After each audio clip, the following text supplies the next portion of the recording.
Here's what most traders get wrong from day one. They obsess over win rate. They want to be right. They design strategies to maximize the number of winning trades because losing feels bad and winning feels good. This emotional preference drives them toward approaches that feel successful but are mathematically doomed. Meanwhile, some of the most profitable traders in the world have win rates below 40%. They lose more often than they win, and they're making millions. So which approach is actually better? High win rate with tight risk-reward ratios, or low win rate with massive risk-reward ratios? The answer might surprise you because it's not what you think. Let's start with the mathematical reality that determines whether you make or lose money in trading. Your profitability comes down to a single formula called expectancy.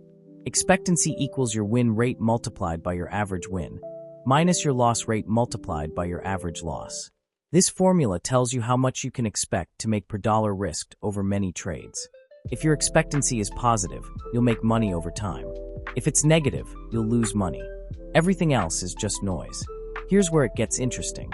There are infinite combinations of win rate and risk-reward ratio that produce positive expectancy. You could have a 30% win rate with a 5-to-1 risk-reward ratio.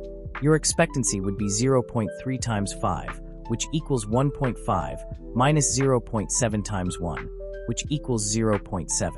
So your expectancy is 0.8, or 80 cents per dollar risked. Alternatively, you could have a 70% win rate with a 1-to-1 risk-reward ratio. Your expectancy would be 0.7 times 1, which equals 0.7, minus 0.3 times 1, which equals 0.3. So your expectancy is 0.4 or 40 cents per dollar risked. Both approaches are profitable, but notice something important.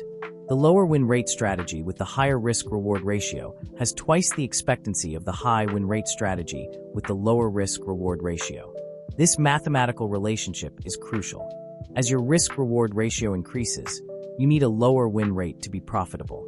Research published in the Financial Analyst's Journal examined this relationship across thousands of trading strategies and found that strategies with risk-reward ratios above 3-to-1 required win rates of only 30% to achieve positive expectancy, while strategies with risk-reward ratios below 1.5-to-1 required win rates above 60% to be profitable.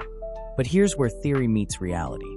According to behavioral finance research by Terence O'Dean at UC Berkeley, retail traders who focused on maximizing win rate had average risk-reward ratios of approximately 0.6-to-1, meaning their average loss was larger than their average win. Even with win rates of 58%, these traders were unprofitable because the math didn't work. They were winning more often, but losing more when they lost. Conversely, traders who focused on risk-reward ratios and maintained averages above 2-to-1 were profitable with win rates as low as 42%. The mathematical truth is this. You can be profitable with almost any win rate as long as your risk-reward ratio compensates for it. But you cannot be profitable if your risk-reward ratio is inverted, meaning you lose more than you win, unless your win rate is extremely high. And extremely high win rates are difficult to maintain because they require near-perfect trade selection. So the math favors strategies with higher risk-reward ratios and moderate win rates over strategies with high win rates and poor risk-reward ratios. If the math clearly favors higher risk-reward approaches, why do so many traders gravitate toward high win rate strategies? The answer is purely psychological. Humans are wired to seek frequent positive reinforcement and to avoid loss. According to prospect theory developed by Kahneman and Tversky, losses hurt approximately 2 to 2.5 times as much as equivalent gains feel good. This asymmetry makes losing trades psychologically painful even when they're part of a profitable system. A high win rate strategy gives you frequent positive reinforcement. You win on 7 or 8 out of 10 trades. Each win releases dopamine and makes you feel competent. The losses are relatively infrequent, so you can tolerate them. This feels good. It feels like success. Your equity curve is smooth with small drawdowns. Psychologically, this is much easier to trade than a strategy where you lose 6 or 7 times out of 10 trades. Low win rate strategies with high risk-reward ratios are psychologically brutal. You can take 5, 6, 7 losses in a row, which is statistically normal for a 40% win rate strategy, and each loss chips away at your confidence. You start questioning whether your approach works. You wonder if you should abandon it, and try something else. The psychological pressure to deviate from your rules becomes intense. Research on trader behavior published in the Review of Financial Studies found that traders were 3.8 times more likely to abandon a strategy after 4 consecutive losses, even when that strategy had a documented positive expectancy. I experienced this firsthand when I switched from a high win rate scalping approach to a trend-following strategy with lower win rates, but much larger risk-reward ratios. My scalping strategy won about 65% of the time, but my winners averaged only 30 to 40% of my losers because I'd cut profits quickly and hold losses hoping they'd come back. The math didn't work, but it felt good because I won frequently. When I transitioned to a trend-following approach that won only 42% of the time, but had an average risk-reward ratio of 3 to 1, the first month was torture. I took 8 losses in my first 12 trades. I was down 6%. Every part of me wanted to go back to the old approach because at least I was winning trades, even though I was losing money. The psychological challenge is that your brain interprets frequent small wins as success, even when the overall result is negative. It interprets frequent losses as failure even when the overall result is positive. You have to override this instinct constantly. According to research on delayed gratification, people who can tolerate short-term discomfort for long-term gains score significantly higher on measures of self-control. In trading terms, tolerating losing streaks for the sake of better overall expectancy requires the same psychological muscle. Here's the uncomfortable truth. The approach that feels better psychologically is often the approach that performs worse mathematically. High win rate strategies feel like success because you're right most of the time. But if your risk management is poor and you let losers run while cutting winners short, you're building a house on sand. Low win rate strategies feel like failure because you're wrong most of the time. But if your risk-reward ratio is strong and you let winners run while cutting losers quickly, you're building sustainable profitability. The question is whether you can endure feeling wrong in service of being profitable. Now we need to address a critical nuance that most discussions of win rate versus risk-reward ignore. The optimal approach depends heavily on market conditions and the type of edge you're trading. Research published in the Journal of Trading examined different strategy types across various market regimes and found that no single approach dominated across all conditions. The effectiveness of high win rate versus high risk-reward strategies varied systematically with market characteristics.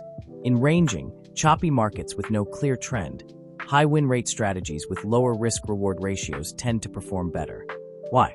Because large price moves are rare in ranging markets. If you're targeting 3 to 1 or 5 to 1 risk-reward ratios in a market that's moving 2% ranges, you're rarely going to hit those targets. You'll take losses as the market chops back and forth, and your winners will be cut short by the range boundaries. Meanwhile, strategies that target smaller, more frequent wins and use tight stops can capitalize on the oscillations within the range. Conversely, in trending markets with clear directional momentum, low win rate strategies with high risk-reward ratios excel. According to analysis of trend-following hedge funds by Catherine Kaminsky published in the Journal of Alternative Investments, successful trend followers maintain win rates between 35 and 45%, but achieve average risk-reward ratios between 3 to 1 and 6 to 1. They lose frequently on false breakouts and early entries, but when a genuine trend develops, they capture massive moves that more than compensate for the string of small losses. The statistical reality is that most markets spend approximately 70% of their time ranging and 30% trending, according to research analyzing S&P 500 daily data over 30 years. This creates a challenge. If you optimize for ranging markets with a high win rate approach, you'll perform well most of the time, but miss the big moves when trends develop. If you optimize for trending markets with a high risk-reward approach, you'll get chopped up during the 70% of time the market is ranging, but profit enormously during trend phases. Professional traders solve this by either specializing in one market condition or using multiple strategies adapted to different environments. A study of proprietary trading firms found that their most successful traders either focused exclusively on trend trading and accepted the choppy periods as cost of business, or they used regime detection to switch between mean reversion strategies during ranging markets and trend-following strategies during trending markets. The traders who failed were those who used a single fixed approach regardless of conditions. I found my own answer by specializing. I trade primarily breakout strategies that benefit from volatility expansion and trend development. This means I accept that I'll have lower win rates, usually between 40 and 45%, but I structure my trades to capture large moves when they happen. My average winner is about 3.2 times my average loser. I know that during low volatility ranging periods, my performance will be mediocre or slightly negative. But when volatility picks up and trends develop, the same approach that struggled during quiet periods now produces outsized returns that make up for the previous drawdown, and then some. The key insight here is that win rate versus risk-reward isn't an abstract choice. It's tied to market conditions and your specific edge. If your edge is identifying ranges and trading reversals, you need a high win rate approach because you're not going to get large moves. If your edge is identifying early trends and riding momentum, you need a high risk-reward approach because you'll be wrong frequently but right spectacularly when conditions align. Let's talk about something that theoretical discussions of win rate and risk-reward usually ignore: execution difficulty. Achieving a high risk-reward ratio in practice is significantly harder than achieving a high win rate. According to research on limit order execution published in the Journal of Financial Markets, achieving targeted profit levels of 3 times risk or greater occurs approximately 40% less frequently than expected due to slippage, partial fills, and premature exits. Here's why high risk-reward ratios are difficult to achieve. To get a 3-to-1 risk-reward, you need price to move 3 times the distance of your stop in your favor before you exit. That requires either very wide stops, which increases your dollar risk per trade, or very large price moves relative to your stop placement. Large moves are less common than small moves, which is why high risk-reward ratios naturally correlate with lower win rates. You're targeting something that happens less frequently. But there's also the psychological execution challenge. As your position moves into profit, the temptation to take money off the table increases. You're sitting on a gain that could disappear if the market reverses. Your brain is screaming at you to lock it in. Research on trader behavior shows that the average trader exits winning positions at approximately 1.3 times their risk, even when their stated target is 3 times risk. They can't emotionally tolerate holding through the volatility required to reach larger targets. Conversely, achieving high win rates requires excellent trade selection and timing. You need to be precise about entries and exits because you're working with smaller targets. This requires more screen time, more analysis, and potentially more stress because you're making more frequent trading decisions. A study analyzing day trader behavior found that high win rate strategies required monitoring positions an average of 6.2 times per day compared to 2.1 times for high risk-reward strategies. The higher touch requirement increases the chance of emotional interference and decision fatigue. From a practical standpoint, I've found that maintaining discipline is easier with predetermined risk-reward targets than with win rate targets. When I enter a trade, I set my stop and my target immediately. If price hits my target, I exit. If price hits my stop, I exit. There's no decision required during the trade. The risk-reward ratio is locked in at entry. But maintaining a high win rate requires constant evaluation. You have to decide whether each setup is high quality enough to take. You have to make judgment calls about market conditions. There's more room for error. Research on trading system design suggests that simpler systems with clear mechanical rules produce better adherence than complex systems requiring frequent judgment. High risk-reward approaches lend themselves better to mechanical execution. You define your entry, your stop, and your target, then you let the trade play out. High win rate approaches often require more discretion to filter trades carefully enough to maintain the win rate, and discretion introduces the possibility of emotional interference. After all this analysis, what's the answer? Which is better, high win rate or high risk reward? The mathematical truth is that neither is inherently superior. What matters is expectancy, and you can achieve positive expectancy through multiple combinations. But when we factor in psychology, execution, and market conditions, a clearer picture emerges.